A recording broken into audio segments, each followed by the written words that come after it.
कई दिनों से घर में कलह मचा हुआ था। माँ अलग मुंह फुलाए बैठी थी और पत्नी अलग। घर की वायु में जैसे विष भरा हुआ था। रात को भोजन नहीं बना। दिन को मैंने स्टोव पर खिचड़ी डाली पर खाया किसी ने नहीं। बच्चों को भी आज भूख न थी। छोटी लड़की कभी मेरे पास आकर खड़ी हो जाती, कभी माता के पास, कभी दादी के पास, पर कहीं उसके लिए प्यार की बातें न थी। कोई उसे गोद में न उठाता था, मानो उसने भी अपराध किया हो। लड़का शाम को स्कूल से आया, किसी ने उसे कुछ खाने को न दिया, न उससे बोला, न कुछ पूछा। दोनों बरामदे में मन मारे बैठे हुए थे और शायद सोच रहे थे घर में आज क्यों लोगों के हृदय उनसे इतने फिर गए हैं। भाई बहन दिन में कितनी बार लड़ते हैं, रोना पीटना भी कई बार हो जाता है, पर ऐसा कभी नहीं होता कि घर में खाना न पके या कोई किसी से बोले नहीं। ये कैसा झगड़ा है कि 24 घंटे गुजर जाने के बाद भी शांत नहीं होता, ये शायद उनकी समझ में ना आता था। झगड़े की जड़ कुछ न थी। अम्मा ने मेरी बहन के घर तीजा भेजने के लिए जिन सामानों की सूची लिखाई, वह पत्नी जी को घर की स्थिति देखते हुए अधिक मालूम हुई। अम्मा खुद समझदार हैं, उन्होंने थोड़ी बहुत काट छांट कर दी थी, लेकिन पत्नी जी के विचार से और काट छांट होनी चाहिए थी। 5 साड़ियों की जगह 3 रहें तो क्या बुराई है। खिलौने इतने क्या होंगे, इतनी मिठाई की क्या जरूरत।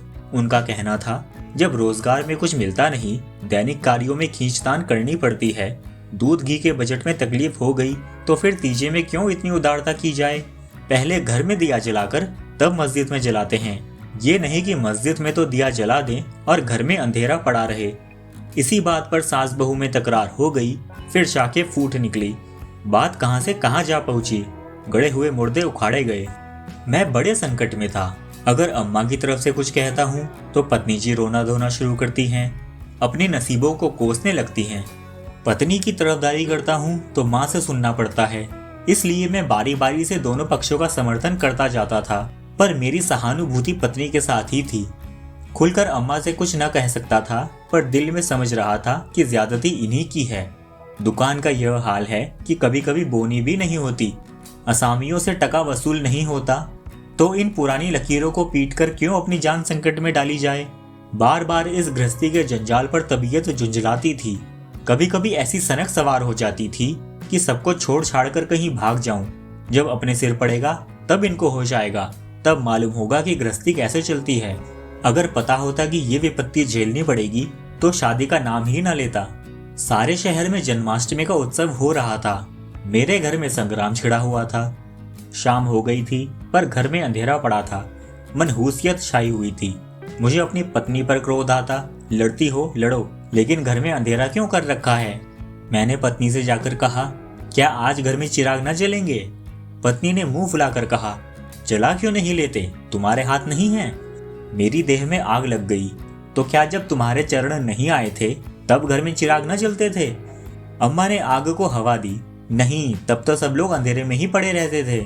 पत्नी जी को अम्मा की इस टिप्पणी ने जामे के बाहर कर दिया। जलाते होंगे मिट्टी की कुप्पी, लालटेन तो मैंने नहीं देखी, मुझे इस घर में आए 10 साल हो गए। मैंने पत्नी को डांटते हुए कहा, अच्छा चुप रहो, बहुत बड़ो मत। पत्नी बोली, ओहो तुम तो ऐसे डांट रहे हो जैसे मुझे मोल लाए हो। आगे मैं कुछ ना बोला और अंधेरी कोठरी में बैठा हुआ उस मनहूस घड़ी को कोसने लगा जब मेरी इससे शादी हुई थी। तभी मेरे दोस्त पंडित जयदेव जी ने द्वार पर पुकारा, अरे आज ये अंधेरा क्यों कर रखा है, कुछ सूझता नहीं, कहाँ हो। मैंने कोई जवाब नहीं दिया, सोचा ये आज कहाँ से आकर सिर पर सवार हो गए। जयदेव ने फिर पुकारा, अरे कहाँ हो भाई, बोलते क्यों नहीं, कोई घर पे है या नहीं। कहीं से कोई जवाब न मिला। जयदेव ने दरवाजे को इतनी जोर से झंझोड़ा कि मुझे डर हुआ कहीं दरवाजा चौखट बाजू समेत गिर न पड़े। फिर भी मैं बोला नहीं, उनका आना खल रहा था। जयदेव चले गए, मैंने आराम की सांस ली, मगर 5 ही मिनट में फिर किसी के पैरों की आहट मिली और अब की बार टॉर्च के तेज प्रकाश से मेरा सारा कमरा भर उठा। जयदेव ने मुझे बैठे देखकर कौतूहल से पूछा, तुम कहाँ गए थे जी। घंटों चीखा, किसी ने जवाब ही नहीं दिया। आज क्या मामला है, चिराग क्यों नहीं जले। मैंने बहाना बनाते हुए बोला, क्या जाने, मेरे सिर में दर्द था, दुकान से आकर लेट गया तो नींद आ गई। जयदेव ने कहा, और सोए तो थे घोड़ा बेचकर, मुर्दों से शर्त लगाकर। मैंने कहा, हाँ यार नींद आ गई। जयदेव ने कहा, खैर चलो कहीं झांकी देखने चलते हैं। सेठ घूरेमल के मंदिर में ऐसी झांकी बनी है कि देखते ही बनता है। ऐसे ऐसे शीशे और बिजली के सामान सजाए हैं कि आंखें झपक उठती हैं। मैंने उदासीन भाव से कहा, मेरी तो जाने की इच्छा नहीं है भाई, सिर में जोर का दर्द है। जयदेव बोले, तब तो जरूर चलो, दर्द भाग ना जाए तो कहना। जयदेव मुझे जबरदस्ती झांकी दिखाने सेठ घूरेलाल के घर पर ले गए। सेठ घूरेलाल उन आदमियों में है जिनका प्रातः को नाम ले लो तो दिन भर भोजन ना मिले। उनके मक्खी चूस पने की सैकड़ों ही दंत कथाएं नगर में प्रचलित हैं। कहते हैं एक बार मारवाड़ का एक भिखारी उनके द्वार पर डट गया कि भिक्षा लेकर ही जाऊंगा। सेठ जी भी अड़ गए कि भिक्षा ना दूंगा चाहे कुछ हो। मारवाड़ी उन्हीं के देश का था। कुछ देर तो उनके पूर्वजों का बखान करता रहा, फिर उनकी निंदा करने लगा। अंत में द्वार पर लेट गया। सेठ जी ने रत्ती भर परवाह न की। भिक्षुक भी अपनी धुन का पक्का था।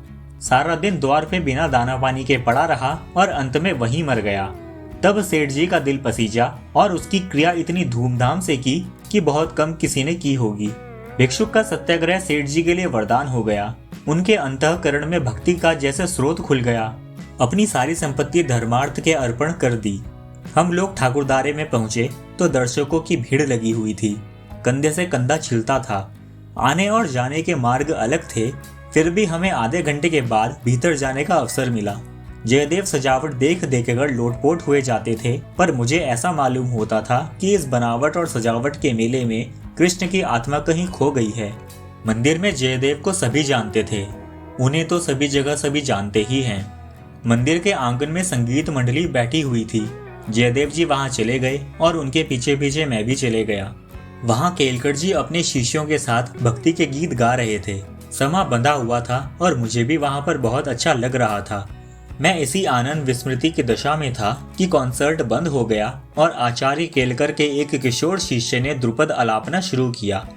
कलाकारों की आदत है कि शब्दों को कुछ इस तरह तोड़ मरोड़ कर देते हैं कि अधिकांश सुनने वालों को समझ में नहीं आता कि क्या गा रहे हैं। इस गीत का एक भी शब्द मेरी समझ में नहीं आया, लेकिन सुनने में बड़ा अच्छा लगा। फिर अतीत के गर्भ से मेरे भाई की स्मृति मूर्ति निकल आई। मेरा छोटा भाई बहुत दिन हुए मुझसे लड़कर घर की जमा थमा लेकर रंगून भाग गया था और वहीं उसका देहांत हो गया था। उसके पाशविक व्यवहारों को याद करके मैं उन्मुक्त हो उठता था। उसे जीता पा जाता तो शायद उसका खून पी जाता। उसने मेरे साथ, मेरी पत्नी के साथ, माता के साथ, मेरे बच्चे के साथ जो जो कटु, नीच और घृणास्पद व्यवहार किए थे, आज मैं वो सब भूल गया था। मन में केवल यही भावना थी कि मेरा भाई कितना दुखी है। फिर मेरी पत्नी विद्या की मूर्ति मेरे सामने आ खड़ी हुई। वह मूर्ति जिसे 10 साल पहले मैंने देखा था। उन आंखों में वही विकल्प कंपन था, वही संदिग्ध विश्वास, कपोलों पर वही लज्जा, लालिमा, जैसे प्रेम सरोवर से निकला हुआ कोई कमल पुष्प हो। मेरी आंखें सजल हो गई। मेरे मुंह से जो कटु शब्द निकले थे, वह सब जैसे मेरे ही हृदय में गड़ने लगे। इस संगीत का मुझे बहुत ज्यादा आनंद आ रहा था। तभी गाना बंद हो गया। सब लोग उठ उठकर जाने लगे। मैं कल्पना सागर में ही डूबा रहा। तभी जयदेव ने पुकारा, चलते हो या यहीं बैठे रहोगे? आई होप ये स्टोरी आपको अच्छी लगी होगी। Thank you for watching and thank you for subscribing.